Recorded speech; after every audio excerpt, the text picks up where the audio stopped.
Hey everybody, and welcome to Peelin Drag Podcast number 7. I'm Josh. And I'm Grant, and today we're going to be talking about muskie fishing, and specifically muskie fishing from a kayak. Right. And I know it's been a while since our last podcast. We had a lot going on over the summer, but we felt like with this trip coming up this weekend, we should, come to you guys and give you the rundown of how we're fishing for these fish, the mentality you need to have, and your overall bait selection for different conditions, along with your rod and reel selection. So, first of all, one thing either you already probably know or you need to know about muskie is that they're just a curious fish. You could throw probably anything in the water and they're going to at least wonder what it is.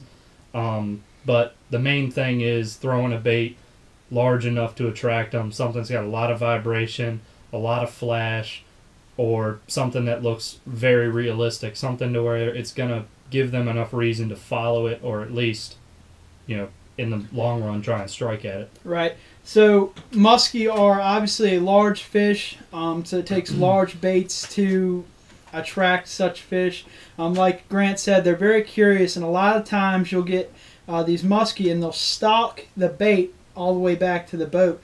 They're an ambush predator, so they like to follow, and if they're not sure if they want to eat it yet, they'll trail, say, a big bucktail or a big jerkbait all the way back to the boat. And when that happens, you have to be prepared. When you have a fish come within, your line of sight, you don't want to stop your bait. You don't want to freeze up just because you see that fish, because muskie... you got to think like what that bait would be doing. If that bait realized there's a 5-foot-long fish following him, he's not going to just stop still, because then he's obviously going to get eaten. He's going to start, darting around side to side, swimming in circles. He's going to do whatever he can do to get away from that fish. And that's one thing a lot of fishermen don't realize is when they see, regardless of what fish it is, whether it's a bass, a striper, whatever, following your bait, whether it's a muskie, whatever, they stop the bait to give that fish a chance to catch up to it, and that's just not natural. A lot of times it'll turn the fish off. It's better to speed your bait up, even if you've only got 10 foot left. You've got a better chance of that fish surging out to get the bait than you do if you just stop it. Right. So when you're muskie fishing, you're making a lot of casts and it gets really monotonous. All you're doing, you want to go out with the mindset that you're just going to cast all day and you may not even see a fish. That's the kind of mindset you need to have when you're going into muskie fishing. Catching one is job well done. Like, right. Catching one, you come back happy. Seeing 10, just seeing them, right, you can't really come back that unhappy. Especially out of a kayak. It's a lot easier in a boat, but we're kayak fishermen. We do it for a reason. We get more gratification from doing it out of a kayak. So, like I said, you want to go out with a mindset that you're going to cast a lot and not see very many fish. It's not a very fun way to fish, but if you're after one of these trophy fish, it's what you have to do. So when you get out there and you're making these casts and you have one coming in your line of sight, like we said, you don't want to slow your bait down. You want to speed it up. Whatever you do, you don't want to freeze in the moment, because if you see that muskie, that might be the only muskie you see all day. So whenever you see him, you need to start speeding your bait up. Whatever you do. You can't sleep on those fish. You've got to be 100% focused all day. If you let I can guarantee you, as soon as you let your guard down, that's when you're going to get a follow and you're going to miss the fish. You've got to just be focused all day. If you need to take a break, but don't take a break while you're fishing. Right. Take a break and just stop. Don't let your concentration slip one bit. Yeah, because like I said, about the time you do that's when it'll happen. You'll see your fish. So when you get that boat along, when you get that muskie along boat side, you want to start making very wide pads. They call it either figure eighting, or making big ovals. It's a lot easier to do the ovals in the kayak, just because it's not very easy to make very wide. I found last year it was easy. You could actually do kind of a U pattern if you went around the nose of the kayak. Because I luckily have the ability to be able to stand up in that pro angler, and I can use a 7-foot rod and reach around the nose, and that worked out pretty good. I can do a real wide circle and then reach around the nose and come back in, and that seemed to work all right. Right. And what we found out is when you have a muskie right behind your bucktail, if you can manage to make a quick turn at the end of at the end of your oval, like you start making your turn and you cut it really quick. A lot of the times when you cut it, that bait gets beside the muskie here, and he goes ahead and makes, you know, a swipe at it. And a lot of times that's how you get your hits, just very quick, erratic movements. You somehow want to get that bait to dart past their eye. If they're constantly following it, I mean, there's tons of videos online. You'll see guys who sit here and figure eight a fish for 2-3 minutes, and the fish just sits there and swims in a circle right beside the boat. But if you dart it really quick and get it right beside their head, they don't want to let that bait sit there. A lot of times they'll just freak out and strike at it. Right. Yeah, muskie fishing, when you get to the figure eight and the oval boat side type techniques, it's all about pairing up with the correct speed and movement, just kind of dialing in to whatever it's going to take to make a certain fish strike. So that's pretty much it as far as you know, the mentality you have to have when you go after these fish and what you have to do once you actually get one within reach. But like I said, it's November here now, and we're moving into winter. It's getting colder. I think we're going to have a low of 27 this weekend. 60 degrees every day this week leading up to the day we're fishing, and then the day that we go, it's supposed to be high temperature. The 4 days we're there, I think, is 40. Right. So we're probably going to have water temperatures somewhere in the low 50s. And, you know, the New River, it's a very rocky river. It's in the Blue Ridge Mountains of Virginia. So you have a lot of shallow rocky flats and shoals that dip down into big deep pockets. And deep pockets are where you'll be finding a lot of these muskie this time of year. The small fish go deep, and the smallmouth and suckers go deep, and that in turn makes the muskie go deep. The muskie, pike, pickerel, they're all cold water fish. They all prefer colder water, so they don't really turn off in the winter. They're actually their biggest in the winter. They're their fattest and heaviest they're going to get in the winter. Right. This time of year is when muskie get their biggest. They're feeding heavily, so this is the time we like to target them, just because they're more concentrated around these deeper pools and stuff, just because that's where the bait is. You can get muskie on the flat and off log jams and overhangs and that sort of thing, but a lot of your New River muskie especially are going to come off of deep boulders and ledges and just overall deep water. That's where the predominant group of your feeding fish is going to be, at least. I mean, when we were fishing last year, I pulled, I think, 10 fish in a matter of 3 hours to the side of the kayak off of this flat in the dead center of the river in this one stretch, and none of them would get within 5 feet of the kayak, or 10 feet of the kayak.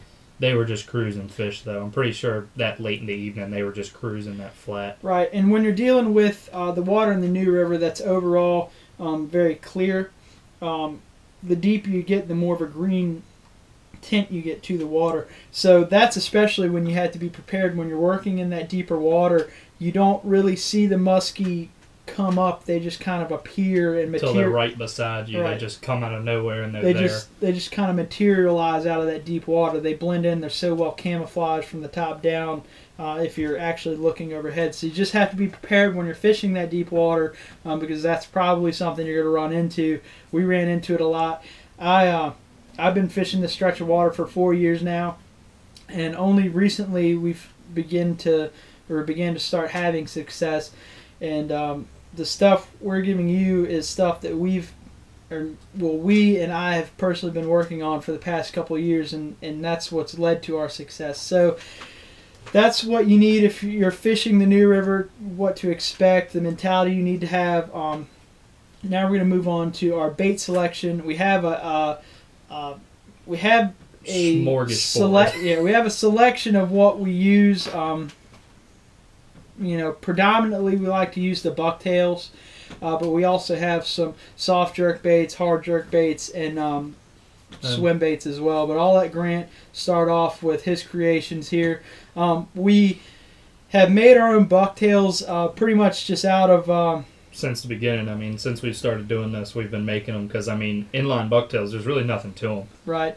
Just some beads, some blades, and some flash. They cost, really nothing there. For a good one, they cost about $30, and we found if we make about a dozen, we can produce them for about half of that cost. So that's what we've started doing. We're contemplating selling them. We're still refining our craft. We're going to be putting a how-to on the website, show you how we're doing it, and see if you have your own way of doing it, that's fine, but we'll just show you the way we like to do it. But a couple of these were kind of prototype baits. We have a few that we know work, and then we're kind of just trying some different stuff that maybe the fish haven't seen yet, so we're kind of branching out. These are going to look a little crazy, but we think they're going to work nonetheless. So Grant will start you off with his bucktails here and give you a rundown. The first one was the tried and true last year. This is the bucktail that I was getting the most follows off of. It's a number 8 gold blade and number 8 silver blade with a standard lure body, quite a few beads, and then 2 skirts of Flashabou. You've got gold over silver and 2 5/0 treble hooks. Pretty much that's your basic bucktail. Nothing too awful fancy. It looks like a ton of flash, but like we were saying earlier, they're such curious fish that by no means is unattractive to a muskie. That looks like dinner on a plate to them. They're going to at least follow it and see what the heck it is. And when you get them beside the kayak, that's the first half of the battle. We have found that gold seems to be one of our better colors, or at least one of our more consistent colors. Next one that I played around with, I had the idea for this one actually from a bunch of the musky flies and older style bucktails that are all reverse tied bucktail. As dumb as this thing looks, when it comes through the water, it's gonna lay down and have kind of a hollow look, and that's what the musky fly fishermen are actually trying to indicate, and you know, it's a good way to make your bait appear larger. This one is just a full step up. It's 2 number 10 silver blades and 3 generously coated forward tied sleeves of bucktail, pink and black with some flash in there, and then 2 5/0 treble hooks again, quite a few beads, and they all have a 3/8 ounce egg sinker at the bottom just to give them a little extra weight. And the newest one, as dumb as this thing looks, the Marabou bucktails have been around a long time. They're more or less the original. They came out the same time as the bucktail style ones did, and this one is just your standard musky colors. I mean, you see tons of these up north that are chartreuse black, orange, and red, and that's a very standard color. And when they come through the water, Marabou behind these blades is just going to have a ton of life. And same hardware, 2 number 8 blades, lure body, and 2 5/0 treble hooks. So that's the 3 basic ideas that I'm going to be throwing. Those 2 are the only that I'm going to mess with that are branching out away from the traditional Flashabou style. Tie a bunch of different colors, black and chartreuse, black and red, chartreuse and copper, gold and copper. I mean, you can go pretty crazy with the Flashabou. It doesn't seem to matter a whole lot. All right. And I have just 2 variations of what I've tied. They're the same thing Grant has tied, just stepped up. I like throwing a little bit bigger blades. These are actually number 12 blades, and they're .040 gauge blades, which you can also use a soup ladle. It'll work almost identical, probably. Right. I don't like the .040 blades as much. They're just really thick, and like I said, I mean, there's no bend to these blades at all. Pretty much everybody we read on these musky lure building forums and stuff, I mean, nobody says you really need .04 blades, and we kind of bought them originally thinking they were necessary, but I mean, I think all of these are .025, and you can still feel there's no movement in them. My newer blades are .025, but just give you the rundown. We got the huge blades. The shank here is .051 gauge stainless steel wire. Same beads Grant's using, same lure body. What I've done to mine is I've actually added a 1 and 1/2 ounce lead lure body. It's painted black just to match the rest of the bait. I like throwing these bucktails in the deeper water, and when you have this much flash and just this much catching water as you're going down, just added a little bit of weight to it just to help it sink faster. But I also have the 5/0 treble, and what we've done here is we have the 5/0 treble to a heavy duty split ring to a clevis, the same clevis we use for the blades here, and that just kind of helps free up the treble hook. That way the fish can't use the bait as leverage to unhook itself when it's fighting. So that kind of swings around, and the bait, can pivot more when that fish starts head shaking. Yeah, it's a little bit more free. And this is a color pattern that I've played with the past couple years, the black and gold combination. You don't see a lot of guys throwing it, which is kind of odd because the New River has a lot of these big chub suckers in there, and they have the same type of pattern. It may not be this profound. It's more of a copper and a brown coloration, but you know, I like throwing the standout, the gold against the black, and it really shows the different contrast in color. And the thing about the Flashabou, why I like to go almost strictly Flashabou, is this swims just as well as anything else. And when it swims, it flashes, obviously. So it really works. The first time, this is actually the third generation of this bait. I've had to replace the wire a couple times just because I wasn't using stainless steel originally, and it caused it to rust a little. So all the components in here have been on 2 different baits, and this setup and combination has got me, I think, somewhere close to 20 follows just on this alone. I had one fish actually grab the blades. Right. You can actually see it in his muskie video. The muskie video we put on the channel last year. Right. You can see in the very first clip actually a fish grabs. Yeah, you can. They just disappear. It's the first muskie video we put out. It's almost a year to this weekend, almost a full calendar year, but you see the bait come into the shadow of my paddle, and the fish actually hit the blades. I set the hook and completely missed it. Last year we were using a little bit smaller hooks, and I think that's predominantly why I missed that fish. We just weren't using big enough trebles. But that's that blade. I mean, it's that bucktail. And this is just a newer variation of the bucktail that I'm trying this year. It's a Fire Tiger Flashabou skirt with just a big number 10 silver willow blade. And it's same components, lead, all that good stuff. Just a little bit more compact of a bucktail. Right. Probably a little, I mean, you get just as much flash and vibration out of it, but it's not going to wear you down throwing it all day. Right. That's one thing with these big blades and any of these big bucktails. You've got so much drag. I mean, even using these extra heavy musky rods and stuff, it's going to wear you down all day. And this is going to be more of a shallower running bait. It's a little bit smaller, more compact, and like I said, less drag with this. So I'll be able to throw it up into the shallows and bring it back a lot quicker. And one key thing with the double Colorado blades that we need to kind of touch base on. This is called a double cowgirl, just in case you're wondering. If you want to look these up, that's the style of bucktail that we're tying. But the main thing about these big Colorado blades, and the reason why we use big Colorado blades, and everybody uses big Colorado blades, is a muskie is a long fish in general. No matter what size you get, even the smallest ones have a long profile. That being said, they have a long lateral line. Their spine runs down the side of their body.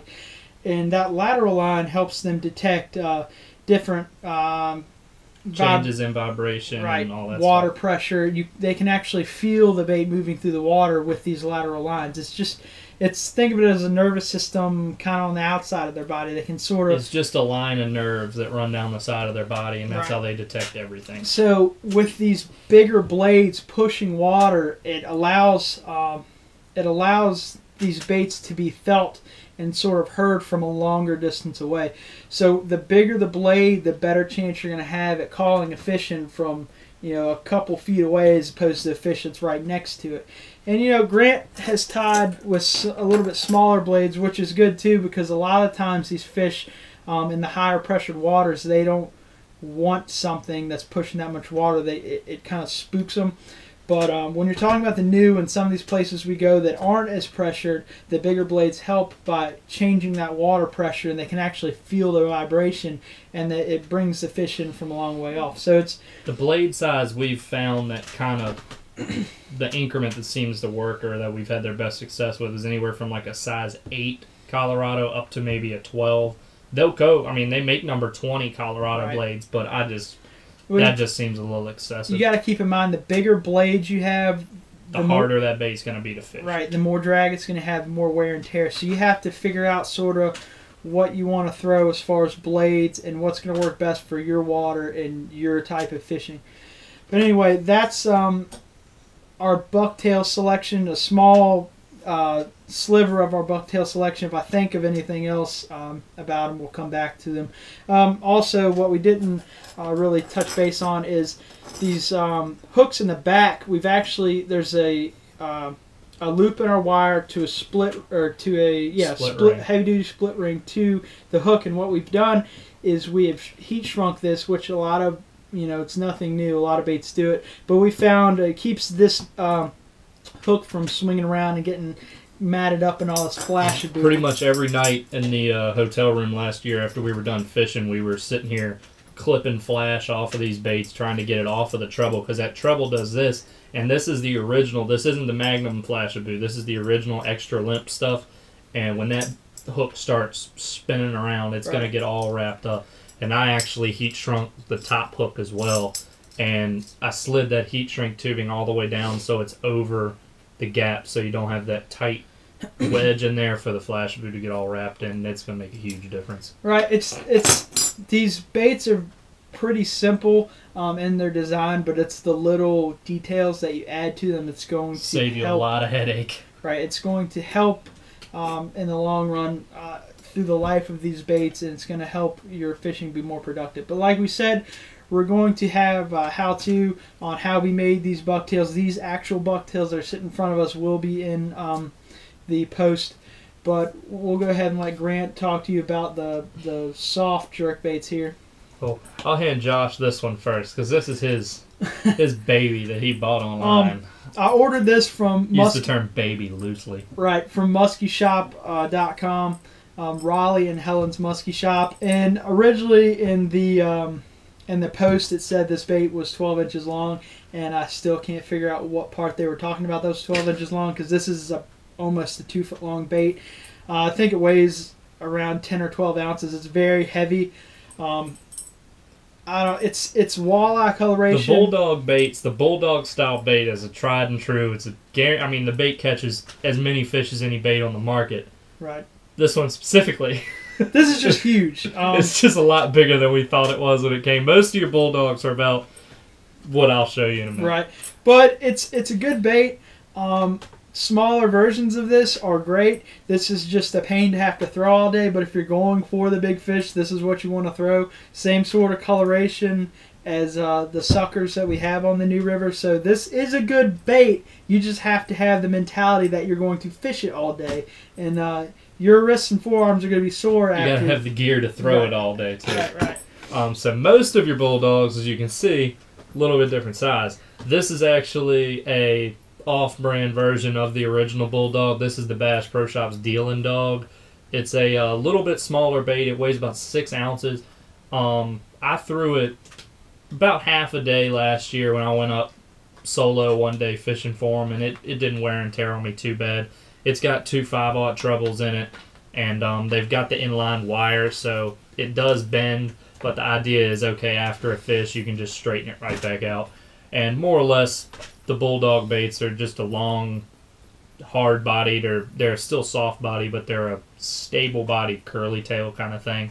Right. They're a soft-bodied jerk bait is kind of what they market them towards. It's a long cast, slow retrieve, jerking them, reeling them up, jerking them, just banging them off of anything you can bang them off of. They're the same idea as any other muskie bait, just trying to get a reaction strike. And they come in a bunch of different colors. This is another one. Anywhere you go, muskie do seem to like orange, and this one's got a little bit of gold flash in it too. The eyes came off of this one after running it into a few rocks and stuff, but the idea is still there. They're not going to eat it because of the eyes. They're going to eat it because of what the heck is this thing. Right. But, and you don't work it that much different than your standard bass jerkbait. You just got to upsize your tackle, and when you're jerking it, do bigger pops. You want that bait to jump and kind of flutter there for a while. And it actually works better if you're doing it in a little bit deeper water, because these baits are 6 ounces or 12 ounces, and the hooks are on the bottom. You want that to kind of be swimming through open water. You can kind of see the shape of them too. They're meant to look or almost imitate a sucker. Right. They've got that same profile as a sucker or some kind of carp would have. So if you're dragging them and hopping them along the bottom, you're going to imitate a little bit better. Right. And so that's the bucktails. The Bulldogs. Bulldogs. So we got the bucktails and the Bulldogs. Bulldogs are a little bit better if you got a little bit more pressured water or higher pressure days. You want to fish a little bit slower. That's good. Next up, just this big cigar-looking crankbait here. It's actually this might be suspended jerkbait. I can't remember now. But the idea... They're a combination crankbait, trolling, suspended. You can do whatever you want with them. Yeah, but they had this big metal bill. Puts a lot of flash out, so you get the same sort of effect you do with the Flashaboo bucktails and stuff like that. But just 3 huge number 5 treble hooks, the same sort of color pattern. There's actually some flash full down in there, which helps. But this is good if you're trolling. You can work it casting too, but a lot of places in the new you don't really get long enough casts to be able to use this without running into a reef and stuff. So we use it in a lot in the lakes around here. But you know, I added a Flashaboo. You see how that sort of gets matted up. But just a Flashaboo trailer. That's what happens on the back of the bucktails if you don't heat shrink them like we showed you. Right. But not my favorite bait, but definitely a good bait. Just to sort of cover water. Next, I'm going to move into these Sebile Magic Swimmer bodies that I got custom painted by... Right. When he bought them, this is what they look like. Yeah, just bought them blank bodies on eBay. Clear, slow sink, plastic lure bodies. I got 3 for $15. They have moderate sink. Pretty loud rattle in them, and right, they're good baits, but like I said, they're moderate to slow sink. I can't really. They're pretty much designed a little bit better to fish in the top 6-7 feet of the water column. Right. You fish them 4 or 5 feet deep. But anyhow, I got these custom painted by Kenneth Ralston at from Twisted Customs here in Richmond. He did the same gold to black combination that I like. It seems to be a really good color combination for me on the new, so I like to stick with it and as many baits as I can. And then he did this bass / chub natural paint job for me, and he did a really good job. It's got flash in it, and it's got a couple layers of clear on it too, which helps when the muskie actually hit it. They don't tear it to pieces and paint chips off. But I'll give you sort of a close-up of that. I really like this bait, and like I said, I have the flash on the end of it the same way I do with the other ones. There's that, and then we'll move into these swim baits here.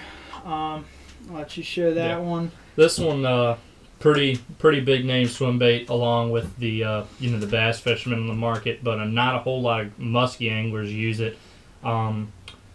Probably for good reason. They're a little bit expensive. This is just your Huddleston. This is the Deluxe. Yeah, right? Huddleston Deluxe. This is the Huddleston Deluxe, the original. You've got, it's the 8.5 inch, just the rainbow trout pattern. Josh actually did a little bit of customizing on it, where you slit the gill and actually stuff a red pipe cleaner in there to imitate the gills on a trout a little bit better. They're a real soft bodied bait, but as you can see, real limber. You're not going to imitate a trout a whole lot better than that. Right. And what I did here is it comes with a big J hook on it, and that J hook's pretty much obsolete. So I actually took some Malin wire and some crimps and made it the correct length that I wanted, and actually put this treble hook on there.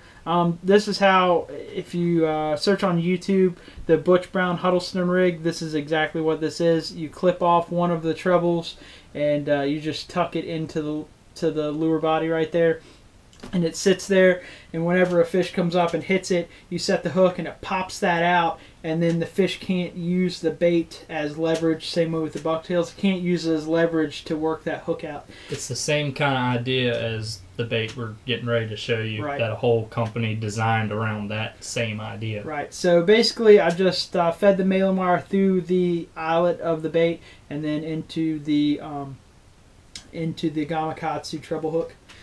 And then another bait that we're getting ready to use that we like a lot, it's the Savage Inline. And these things are awesome, and they're about, they're half the price of the Huddlestons too. Right, Huddleston's $30. This is about $17, I think.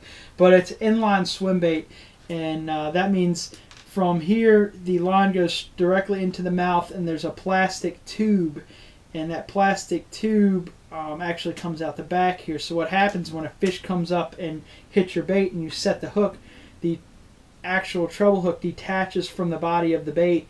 Your fish or your lure slides up your main line, and then you're fighting the fish directly onto this treble. You don't have the and you don't have to clip the treble. The treble, right. There's actually a slot cut into the bait of 2 pieces of plastic that you stick the treble in between, right. And it gives it that the same idea as what we did with the wire. It gives that the bait the ability to move up the line, and so they can't use that leverage. Right. So basically, this is just the Savage inline 8-inch trout.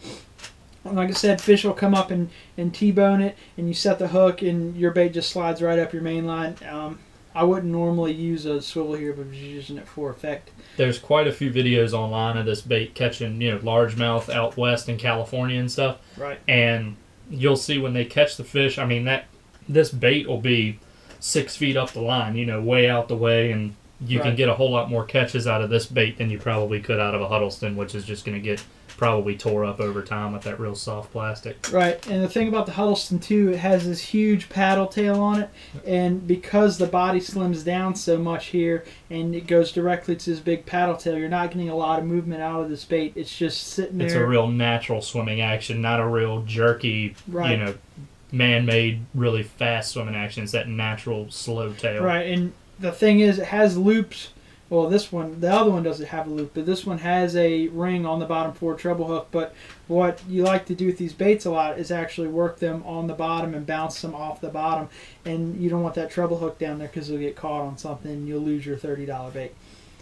So that's the 2 swim baits that we're using. You notice that's more the super realistic side of the baits that we throw. It doesn't get much more realistic looking than either one of those two. We feel really good about them. We think we're actually going to have a lot more success on those than the rest of them just because of how realistic they look. We used trout as live bait last year.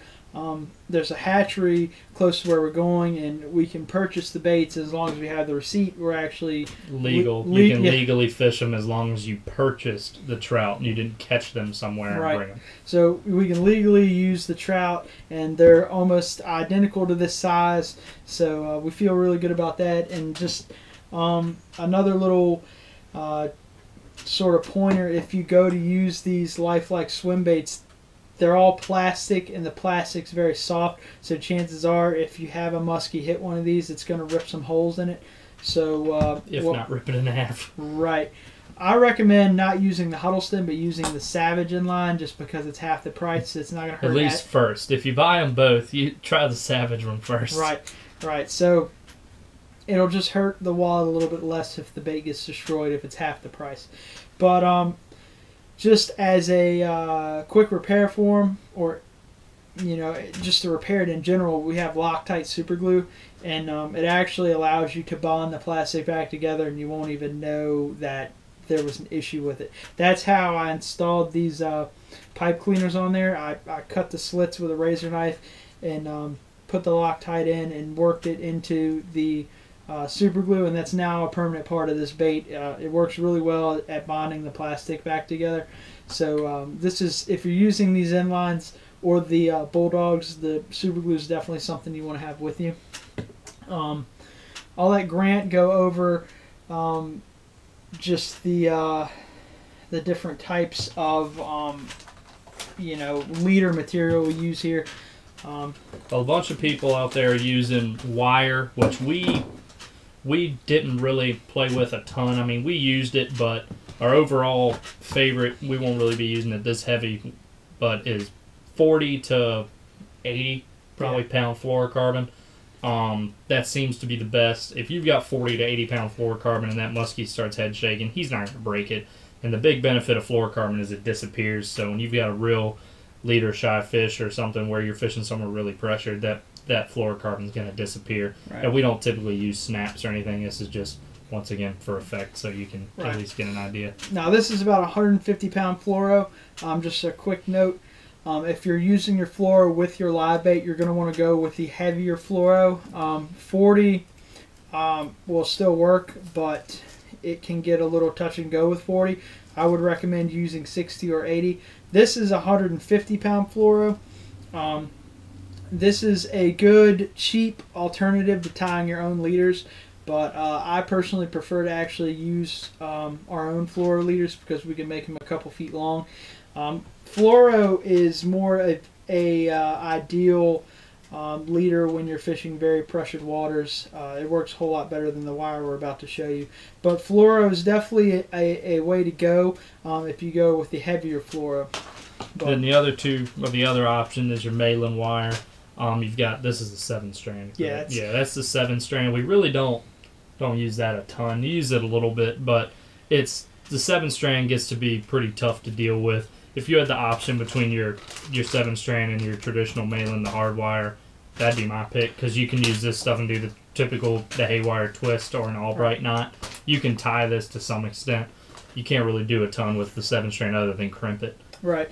So if you're tying really heavy rigs, you can crimp with this and it'll work just fine. But we typically use the hard wire a lot more. If you're pre-rigging, 7-strand's the way to go, just because it's more flexible. But it is a pain in the rear to use on the water, just because you have to have crimps and the crimping pliers, and this doesn't want to stay on the spool at all. This is 90-pound 7-strand. Like I said, it's good stuff, but the Peelin wire is if you're on the water and you need to switch baits out quickly, or for some reason you get a kink in your wire, Peelin wire is the way to go just because of how quick you can work with it. Yeah, and it's a lot easier to tie with. I mean, the haywire twist, you more or less just make a loop, twist it 3 times, and then do some tight hand twists around it, and you're done. And same, you can also Albright knot this stuff, so you can fold it over and wrap your leader around it, and you're good to go. Right. And any sort of knot you can pretty much tie with this, or at least any sort of wire knot. Right. No tools required is the big thing. Tools required with your Peelin, other than something to clip it with when you're done. Yeah. Tools required with your 7-strand. No tools required with this other than just clips to cut it. And just another little piece of terminal tackle that I like to use are tactical angler clips. These are 50-pound clips. They go all the way up to 175, I think. And you basically, it works the same way that a snap swivel works. These are just a little stronger and they work a little better.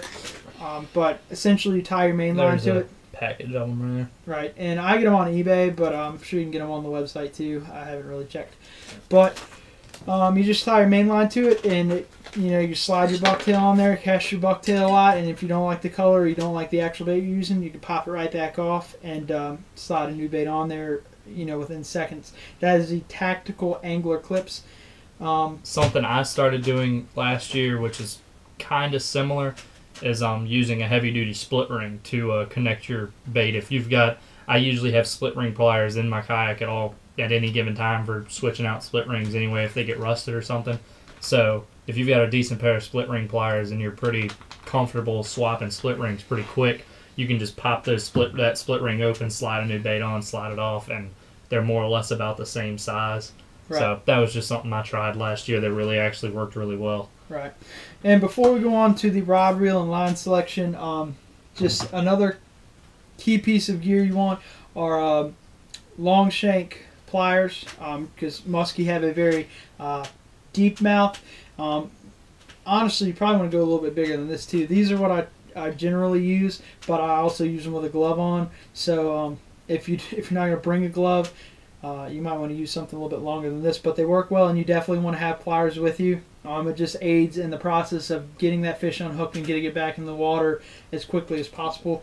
Like I said, pliers are a definite must. Long shank pliers and some form of glove to help you, to cover your hand. Just basic leather gloves will work fine, just in case you have to reach down in there and unhook. Also, when you're in a kayak, a lot of times, you're not going to be netting these fish. You're going to be grabbing them and yanking them in. So if you've got worst come to worst, even with a heavy neoprene glove, you can grab them in the mouth and just yank them up there, and those teeth aren't going to get through that neoprene. Up underneath their gills is where you want to get them.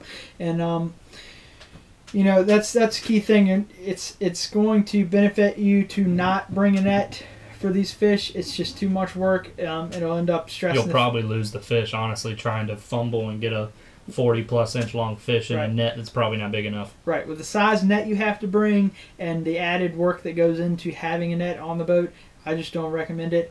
Just bring a glove and understand how to land the fish properly in a kayak. You just get the fish boat side, slip your hand up inside their gills here, make sure you're not pinching any of their gills, just inside the gill slip, and just hoist the fish up. You want to make sure you hold it horizontal and you're supporting that fish. If you're not going to be holding it, lay it into the kayak. They don't really seem to flop a whole lot, really. Yeah. They seem to lay there a lot more than a chain pickerel normally does. If you pull them up and lay them in the kayak, and they'll be cradled between your legs, like you'll be in waders or something anyway, so right. they'll lay there. So the main thing is these fish fight you a lot, and they tire themselves out a lot. So when you're fishing for them in the kayak, make sure you're holding, you're landing it. And anytime you hold the thing, hold them horizontal. Don't hold them vertical. You hold them vertical, it puts added pressure on their spine and can actually add more stress to them and actually kill the fish. Just quick horizontal, get your picture taken with it, put the thing right back in the water, revive it, let it go. But we'll let Grant go ahead and show you the rod and reel selection. I'll quit talking for a little bit. So with the rods and reels, I mean, it's your standard larger Abu Garcia Ambassadors, your C3 series. This is actually a C3 record. This is one of my favorite reels to use. I'm a lefty, so this is a C3 record, number 61. Any of the 50 and above, like your C4s, I think are 5600 and 6600. The C3s are 65 and 66, or 55 and 56. The 5,000 and up. The number starts with a 5 and up. Much smaller than that, the spool gets too thin, and you're not going to get the capacity aligned. We typically like to use 50 or at least 40-pound braid. You don't have to go quite as high as the guys in the boats. You like to use 60 or 80 because, once again, you're in a kayak, so they're going to pull you around some too. So that's one of my options is a C3. And the other option, this is actually the reel that I'm going to be throwing the bucktails with this year. It's a Revo Toro winch, and it's a really slow retrieve reel. It's actually 4:6 to 1, and that actually aids you in fishing a big Colorado bladed bucktail like that because they're actually designed to be fished slower. The slower you can fish those bucktails, the better. And when that fish gets going, you can always speed it up, but it'll be a lot easier to fish them on something like this. And it's more or less just a wide, low profile. And this also is spooled with 50-pound Power Pro. All of these are going to be going on 7-foot medium heavy, but they're Muskie medium heavy. Don't go out there with a 7-foot medium heavy bass rod because you're not going to have much fun trying to throw this. Yeah. 7-foot medium heavy or heavy action Muskie rod. A lot of these guys, if you're reading Muskie forums online, they'll all tell you 8-foot, 8'6", but they're not fishing out of kayaks. If you try and use a rod over 7 feet in a kayak, throwing these baits, trying to figure 8, you're not going to have any fun. Right. It's too much rod. I mean, if you're using a 7-footer, when I'm standing, I can easily figure 8 in a kayak because, I mean, half the time, if you're standing in a kayak, your feet are usually below the surface of the water. And, 7-foot rod's going to put that rod 2 feet in the water, which is perfect. If you're using an 8-foot rod and you try to figure it, it's going to be miserable. Right. So no 8-foot rods are too long. When you go to land the fish, you're going to have to hold your rod way out here to get them right here. It's just a problem. This is actually one of our rods. One of the key features is make sure you have a long handle. Kind of hard to show you in this room, but make sure you have a long handle. It just aids in the leverage of being able to cast that bait all day. Right. You're going to be using 2 hands. As long as that handle's longer, it's going to take a lot less wear and tear on your elbows all day, make it a lot easier on you. Right. So a 7.72, right around 7 foot's where you want to go.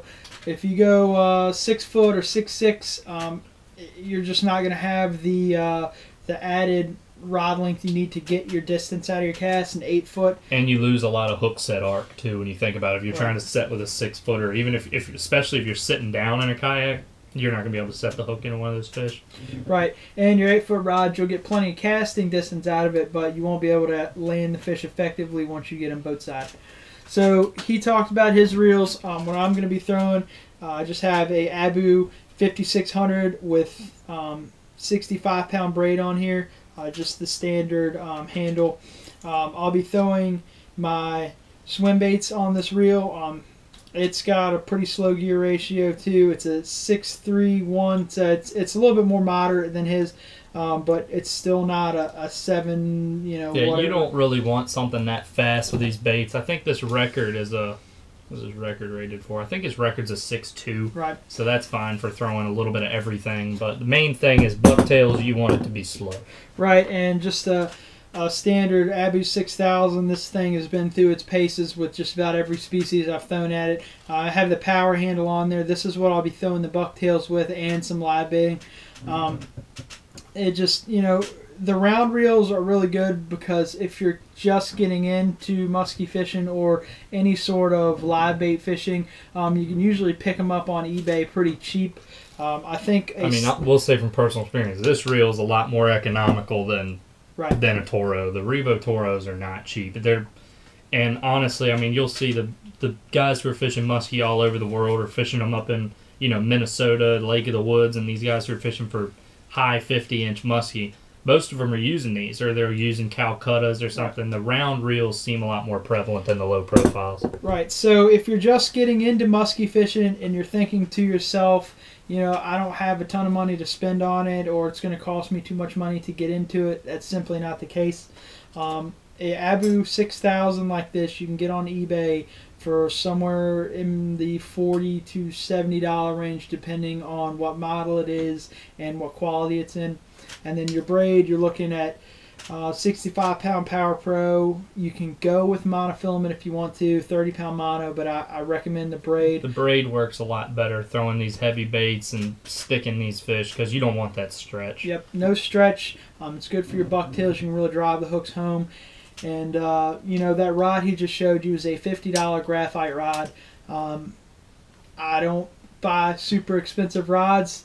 This setup here actually landed me a 6-foot alligator gar over 100 pounds down in Texas on my Texas trip, so it will surely handle a muskie and throwing these baits. So we found, these rods were new in the Bass Pro 2 years ago, or a year and a half ago, and it was an update to the current Graphite series rod, and they actually released the Muskie series, which had the long foregrip, the long handle, and just it's a completely different rod. And we found they're absolutely perfect for bucktails. This rod couldn't fit a bucktail better. Right. But they actually worked great for a little bit of everything, but they really did shine with the bucktail. So if that's something you're thinking about going to, they're $49, and you won't be upset with them. They handle braid and everything just fine. Right. So you're talking maybe a $50 reel with 30-pound line on it, and a $50 rod, and then plus. You can actually get you a couple baits too. You're talking. If you wanted to make your baits, if you put $35, $40 into materials to make baits, you'll have enough baits. You'll have enough to make probably 7 or 8 bucktails, and you really don't lose them that much. Not where we're fishing, it's all rock. Right. So you can basically get into muskie fishing under $200 if you really want to. Don't think it's out of reach. It's not something impossible that you can't really afford. It's cheap if you go the cheap route, like anything in life. We like going the cheaper route. We don't have a ton of extra cash to throw around to spend. You got to remember, we're also in kayaks, so turtling is always an option. Yeah, you don't lose your stuff. You don't want to dump a couple $100 rods and a couple $100 reels just by rolling over. Right. And then losing a couple $100 worth of baits on top of that. So, and then probably never want to musky fish again. Yeah. Or just, sell everything and never have to worry about it. But take up like painting or something. But like he does. Right. That's the idea. Economical baits, economical rod and reel. You can get into this for relatively cheap. You don't have to spend hundreds or thousands of dollars to do this. So that's what we're coming at you with. Just the baits, rod and reel. This is everything you need to catch fish. And the thing about musky fishing is you have, like I stated earlier in the video, you have to get out there and hit the water. Even the best musky fishermen out there, they don't catch them every trip. It's not a go out there and catch 20 fish a day. It's just not going to happen. You go out there, you plan on catching 1 or 2, or you plan on at least seeing half a dozen and work up from there. Once you start seeing them, that's your first step. You're doing something right. Then you can start working into catching them. Key thing is go out confident, go out with a positive mindset, and be stubborn. You have to cast all day long. Don't listen to your instincts, because your instincts are probably telling you go home. There's no fish there. They are there. You just have to bring them up. Right. You could throw that bait in front of the fish 10 times, and that 11th time something triggers in his brain, and he'll follow your bait. And the thing is, once you get him to follow, you know you're doing something right. You get multiple follows, you know you're doing something right. Then you just have to refine your technique as far as your figure eighting or whatever else you need to do to catch these fish. Muskie fishing is a lot of fun. Where we do it here in Virginia, it's very scenic. It's not lakes mostly. It's mostly the New River and the Upper James. Shenandoah has a good population of them. Right. So you're a few talking lakes out west, but you're talking Blue Ridge Mountains in fall. Right. So you have beautiful scenery to look at. If you're not catching fish, and you simply can't beat it. If you have not done it, or you're thinking about doing it, you need to get out there and do it, because it's definitely worth the trip. Even if you don't catch them, you're still going to have a blast. It's not, you don't come home unhappy. It's a fun trip. And if you want to make life a little easier on you, you're going out in the kayak, try to get yourself some suckers. I know they're not easy to come by around here, but up in the mountains, they are more prevalent. A lot of bait shops will sell them too. Right. They can be hard to find, but there are plenty of bait shops up there that do sell suckers, but they're usually not cheap either. Right. They're hard to come by, but they are up there a lot more than they are in the Tidewater region in Central Virginia. What we like to do is take a big 100-quart cooler and get aerators, and we'll go to the hatchery the day before our trip and get a dozen or 2 dozen and keep them going, and just have them readily available. The main thing is, if you use these rainbow trout, make sure you keep your receipt, because if the game warden catches you, if the game warden stops you and your receipt's in the truck, then your ticket's going to be in the truck when you get back too. He's going to write you a ticket. You're going to get fined for probably every fish you have. You want to stick with rainbow trout that are about this size, about 8 inches long. They come in various different sizes at the hatcheries, but 8 inches seems to be the perfect profile. It's not too big, it's not too small. They're usually about $1.50 to $3 a piece, depending on where you're getting them. Right. I think we paid $2 a piece last time. It's snack size. It's what you want. As far as live baiting, we like to free line the fish. Once we get over a deep hole, we'll actually just tie, maybe a small egg sinker up from a number 1 to number 3 aught treble. You don't have to have a huge treble when you're live baiting, but the main thing is drop that fish straight down, keep it middle of the water column. That is if you're drifting the fish. If you're passing over areas, you can incorporate a cigar float or just a big saltwater float of some sort. If you're fishing in shallower waters, or if you're trying to keep that trout in the same depth, you could fix a float, or even have a slip float to 10 feet deep or something, and just let them swim around that depth. Right. I caught my 42-inch Virginia citation muskie just free lining, just drifting the fish through the hole. So that's definitely what you want to do. The main thing is you don't want these fish to swallow the treble, so you have to be prepared. As soon as that fish hits, a muskie's mouth is going to be, about this big, and chances are he's going to T-bone it. Or chances are he's going to fold that trout up too when he eats it. I mean, he's going to have that bait in his mouth. Right. Suckers get a lot bigger, and that's when you run into using like a dual treble hook sucker rig that you can look up online. We don't really have much experience with that. But using a single treble, placing it directly behind the dorsal fin, will allow this fish to swim nose down, get down to the depths, and once that muskie comes up and T-bones that fish, you can go ahead and set the hook, because the hook is in his mouth. They'll come up and broadside this thing, and the treble's already in there. You want to get that hook set as quick as you can. You're not going to lose the fish on a short strike. They're going to have the hook. They don't nip at it. It's food. They're going to eat it. Right. Their mouths are so deep. You want to get that hook driven home as soon as you can, because you don't want one of these muskie to get gut hooked. They're hard enough to revive as it is because they fight so much. You don't want to lower the odds of survival for that fish because it's been gut hooked or nicked in the gills. So that's all we have for live baiting as well. So overall, that's about it. I mean, that's right. Not a whole lot else to it. I mean, it's been kind of a long video, but that's our sort of our intro 101 to muskie fishing out of a kayak. Right. There's not a lot out there right now for kayak muskie fishing. There's some short clips. Most of the videos are people caught them by accident. They were, right. you know. They attack bass gear pretty good. Smallmouth guys catch them pretty regularly, and I know they kind of get irritated by it, but you know, it is what it is. But there's not a specific muskie how-to kayak fishing video, and we're hoping this will be the first one out there and actually be beneficial. I think we've touched base on just about everything. There's a few other baits out there that you can use. I suggest In-Fisherman has a lot of good stuff for muskie fishing, and you can actually get a wide selection of muskie baits from muskieshop.com. They have your crankbaits, your jerkbaits, bucktails, just about everything, terminal tackle. If you guys are, if anybody out there is interested in these bucktails, we're actually now getting really good at tying them, or at least getting them to the way we like them. But if anybody is interested in maybe purchasing these from us, we'll be happy to make them and sell them to you.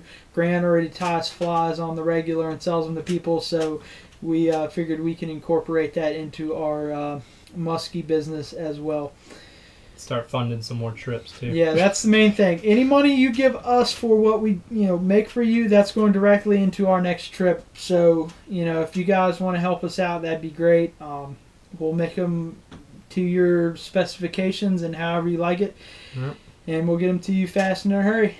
But that does it. So hopefully next time you see us, we'll have a couple big muskie boated and we'll have something to gloat about. Yep.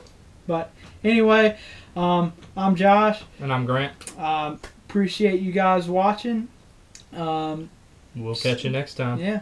Thanks.